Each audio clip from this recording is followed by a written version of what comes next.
El mercado de las instituciones prestadoras de servicios integrales de salud está atravesando una etapa movida. Ustedes saben, problemas financieros en algunas instituciones, cambios en la base de afiliados entre prestadores y cierto deterioro en algunos indicadores asistenciales y de estándares de servicio. Ahora, estamos hablando de un sector que tiene mucha información disponible y por eso hoy, en el análisis económico, les proponemos recorrer cuáles son allí las principales tendencias. ¿Qué está pasando, por ejemplo, con la población usuaria de los servicios de salud? ¿Qué está pasando con la movilidad en la base de afiliados entre instituciones? ¿Qué está pasando con los parámetros financieros con los que están operando estos prestadores? Ese es el tema en los próximos minutos. Estamos con la economista Alicia Corcol de Exante. Alicia, buen día, ¿cómo estás? Hola, ¿cómo andan? Muy buenos días. Alicia, a ver, he sabido que el sector de la salud ha enfrentado algunas turbulencias recientemente. Los casos más emblemáticos seguramente sean el cierre de Casa de Galicia y la problemática financiera, ¿no?, que viene arrastrando el CASMU. Aunque en 2021 también tuvimos, por ejemplo, el fin del corralito mutual.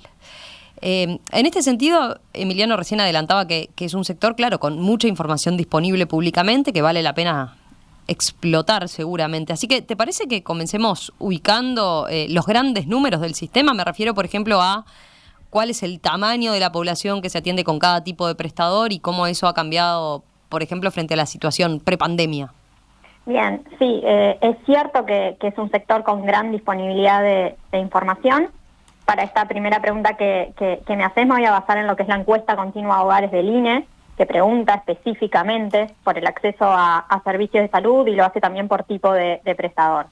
De ahí se desprende que la cobertura de servicios de salud entre la población uruguaya es prácticamente universal y que tras la reforma del sistema ya por el 2007, la cobertura a través de FONASA subió mucho y ahora es bastante más alta que a lo que se accedía antes a través de lo que era en su momento DICE.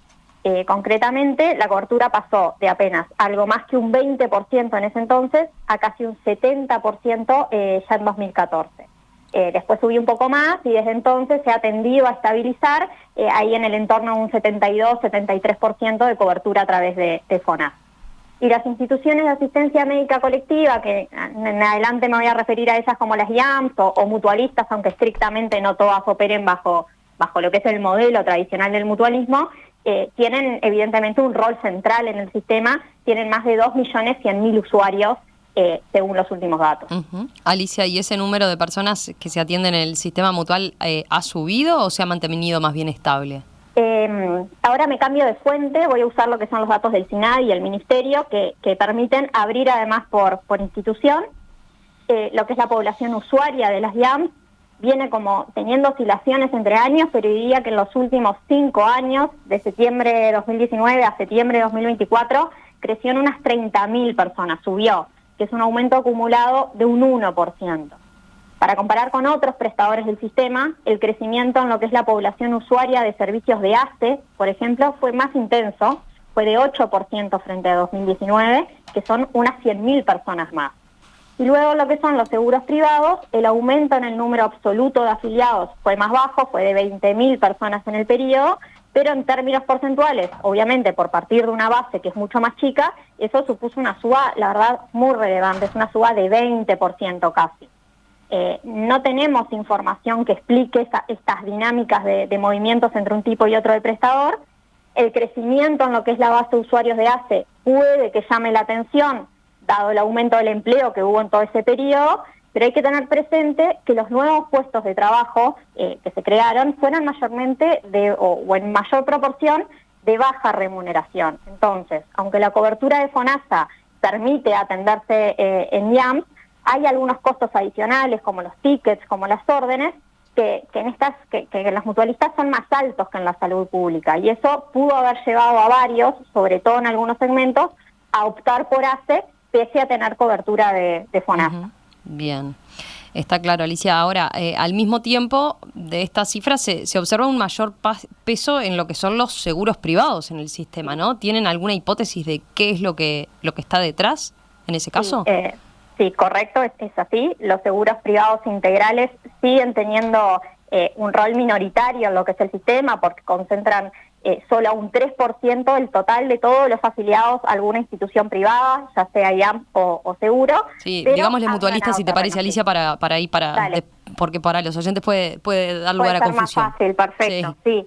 Entonces, los seguros pesan un 3% si tomamos todos los usuarios de alguna mutualista o seguro. Han venido ganando terreno.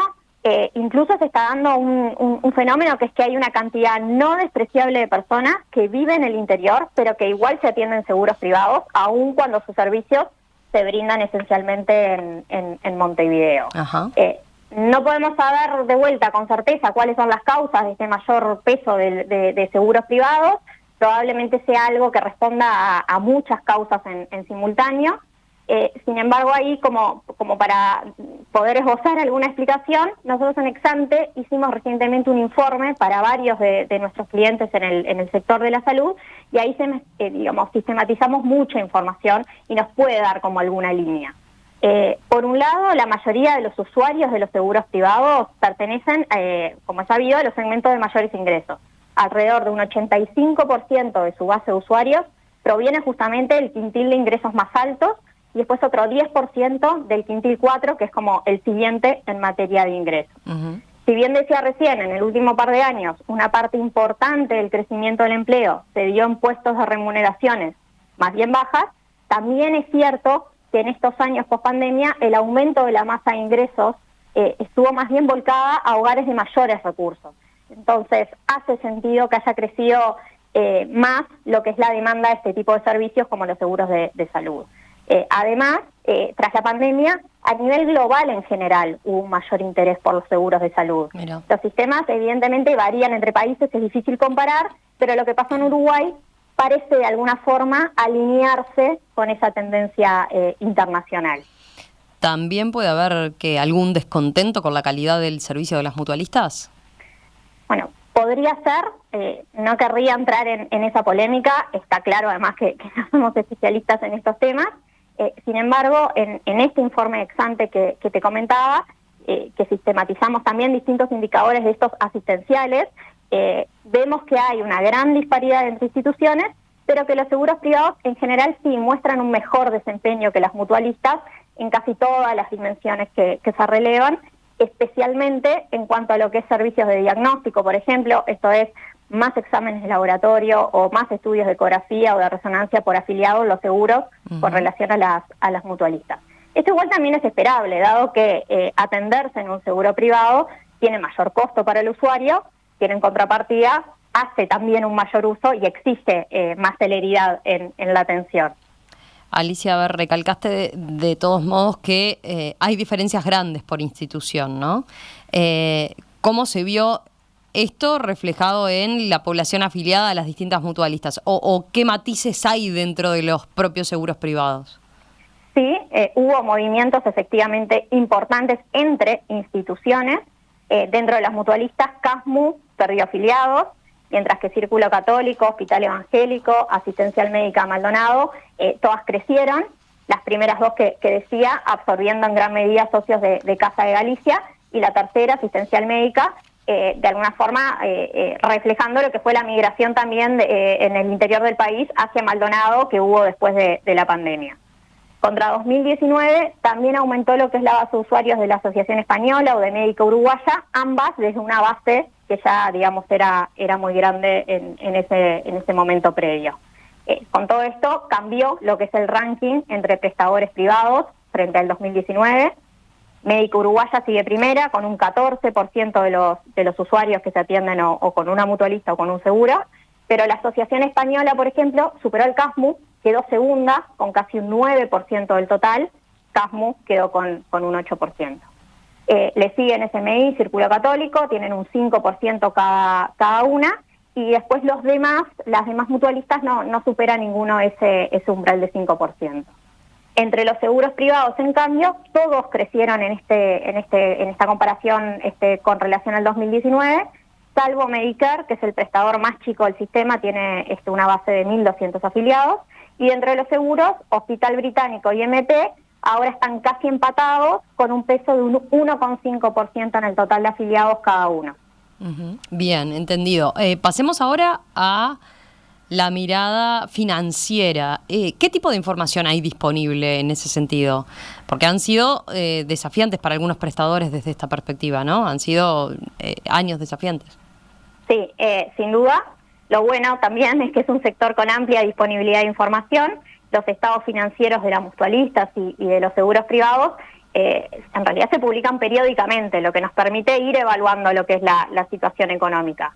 Algunos de los desafíos financieros actuales puede que ya se hubieran estado manifestando, al menos como indicio, ya desde algún tiempito más largo. El último ejercicio cerrado que hay disponible para analizar es el del año 2023. Si vemos eso nos vamos a estar perdiendo la dinámica más reciente, pero la verdad es que varios de los patrones económicos financieros de los prestadores son cosas más bien estructurales. De acuerdo, vayamos a los números. Hablemos, por ejemplo, de la tendencia hacia los seguros privados y los cambios en las mutualistas. ¿Cómo impactó esto en la facturación? Sí, para ubicarnos primero, en 2023, las 34 mutualistas que hay en Uruguay, miradas en conjunto, reportaron ingresos de más de 3.000 millones de dólares, mientras que los seguros privados, acá saco a Medicare que no publica información, sumaron unos 590 millones de dólares. En términos reales, esto dejó un crecimiento de 2% en los ingresos en el último año frente al 2022 y de 7% en el acumulado desde el 2019. Así que los ingresos crecieron. El crecimiento post-pandemia igual no fue parejo. Las mutualistas crecieron menos, crecieron solo un 1% promedio anual si las medimos en conjunto, y los seguros privados avanzaron un 7% promedio anual. Entre los seguros privados, casi todos aumentaron sus ingresos operativos, en línea con el aumento en la base de usuarios, mientras que en las mutualistas hubo realidades muy dispares. Varias de las mutualistas más grandes, de hecho, no crecieron en el quinquenio o lo hicieron, pero de forma bien acotada. A ver, son montos muy grandes estos ingresos, ¿no? que estás comentando, pero claro, los costos también deben ser enormes, imagino, ¿no? ¿Cuánto margen queda si uno compara ingresos contra costos? Poco. Quizás lo más fácil ahí, lo más útil es comparar ingresos y costos ya normalizados por afiliados. Las instituciones están en general o muy ajustadas o incluso hay algunas equilibradas, sin margen. En las mutualistas, el ingreso mediano, para tomar como una métrica de resumen, por afiliado fue en el 2023 del equivalente a unos $1.400 y el costo mediano de unos $1.390 por afiliado, o sea, muy parejito. En los seguros privados, en tanto, los ingresos y los costos estuvieron en mediana en el entorno de los $3.800 y los $3.700 por afiliado respectivamente, que son ambos números más altos que los de los mutualistas, pero que están más separados entre sí. Y si miramos el margen operativo de estas instituciones, y ahí voy a tomar concretamente un ratio que se llama margen EBITDA, que lo que hace es medir el resultado antes de impuestos, intereses y amortizaciones, y lo mide sobre la facturación, ahí obtenemos que en mediana ese margen fue de solo 2,4% en las mutualistas y fue más alto de 4,2% para los seguros privados. Hay casos, de hecho, con resultados operativos negativos, pero me parece importante igual marcar que no es algo que se venga dando de forma recurrente, sino que más bien hay algunas instituciones que alternan algún año de pérdida operativa o algún año de ganancia operativa, pero no es que haya tampoco alguna institución en el sistema con pérdidas sistemáticas a lo largo del tiempo a nivel operativo. Es decir, por lo que estás diciendo, que estamos hablando de márgenes realmente pequeños en el sector. ¿Y cómo se lee esta situación? Sí, a ver, hay que recordar igual que las mutualistas no tienen fines de lucro, por lo que no debería sorprender tampoco verlas con baja rentabilidad. Aún así, es claro sí que necesitan obtener resultados que garanticen su sostenibilidad, que permitan cubrir los costos, que permitan realizar inversiones clave y que le permitan mantener lo que son los estándares de servicio. En los seguros privados, en cambio, la situación es diferente y de hecho varios de los prestadores no solo logran una mejor rentabilidad operativa, que era la que venía comentando, sino que también tienen resultados financieros gracias a que hacen, por ejemplo, inversiones financieras. Esto en el ejercicio 2023, de hecho, tendió como a amplificar las diferencias en favor de los seguros privados frente a lo que son las mutualistas. El margen neto, que es la última línea del resultado medida en relación a los ingresos, En mediana fue muy pequeño en las mutualistas, solo un 0,6%, y más alto en los seguros privados fue de 4,7% en el 2023, con algunos de estos prestadores de algunos seguros privados alcanzando incluso ratios de 2 dígitos a nivel del margen neto, en torno a un 15%, o sea que la situación es diferente. Dicho eso, la rentabilidad de los seguros privados luce particular. A ver, ahí te estamos como perdiendo en la señal. A ver. Ahí, ahora sí. No sé cuándo No, decías, dicho esto, la rentabilidad de los seguros privados, ¿qué? Tampoco es que sea particularmente alta. En este informe que hicimos en Exante hace algunas semanas, comparamos la rentabilidad de las mutualistas de los seguros privados con otros rubros vinculados a la salud, y en todos ellos, o al menos entre las empresas de esos rubros para las cuales había información pública, la verdad es que la rentabilidad era sustancialmente mayor que la de los seguros privados también. Uh-huh. Más allá de la rentabilidad, ¿cómo están parados los prestadores en términos de solvencia, digamos? Ha generado ruido el endeudamiento de algunos actores, ¿no? Como el CASMU, por ejemplo. ¿Qué dicen los datos? Bueno, de vuelta hay diferencias por institución. Los prestadores de servicios integrales de salud son instituciones que en general operan con un alto respaldo patrimonial, pero muchos utilizan también deuda financiera. Esto no debería ser visto tampoco per se como algo negativo. Esa deuda, a su vez, puede ser tanto bancaria como de otro tipo. Es un sector donde ha habido, por ejemplo, emisiones de obligaciones negociables, de fideicomisos financieros, tanto por parte del CASMU como, por ejemplo, de la Asociación Española y algunas otras instituciones también. Los seguros privados en general no están trabajando con deuda, pero dentro de las mutualistas, decía, hay varias que sí. Dentro de las más grandes, bueno, sí, precisamente son el CASMU y también la Asociación Española las que tienen más saldo de deuda financiera. CASMU cerró el 2023, su ejercicio 2023, con un saldo de deuda de 80 millones de dólares, la Asociación Española con un saldo de deuda de 100 millones de dólares. Pero otras grandes como Círculo Católico, SMI, Asistencial Médica, también tienen deudas financieras. Va variando el peso en la estructura de financiamiento según el caso que miremos. Uh-huh. Alicia, ya en síntesis y para ir terminando, entonces, ¿qué evaluación hacen ustedes en Exante sobre lo que es la situación del sector?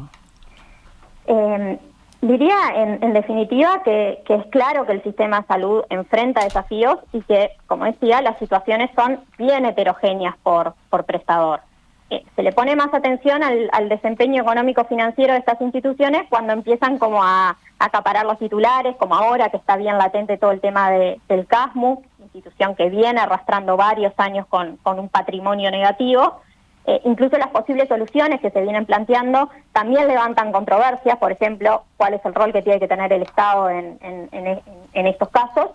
Esa discusión va más allá del alcance de lo que estamos hablando hoy, pero nos parece oportuno que quienes forman parte de este sector o que se relacionan con él, ya sean proveedores, aliados comerciales u otros rubros, sepan que este es un mercado con información disponible y que se puede monitorear en forma sistemática. Y en ese sentido, si me permitís, aprovecho a mencionar que en este informe que hicimos en Exante analizamos también otros datos adicionales, e incluso con apertura individual por institución, y eso aporta también bastante a lo que es el análisis y el debate. Alicia, gracias por este análisis sobre el mercado de salud en Uruguay, los cambios en el uso de servicios integrales y los desafíos de rentabilidad. Volvemos a conversar con ustedes la semana que viene. Dale, muchas gracias. Un abrazo. Chau, chau. Chau, chau.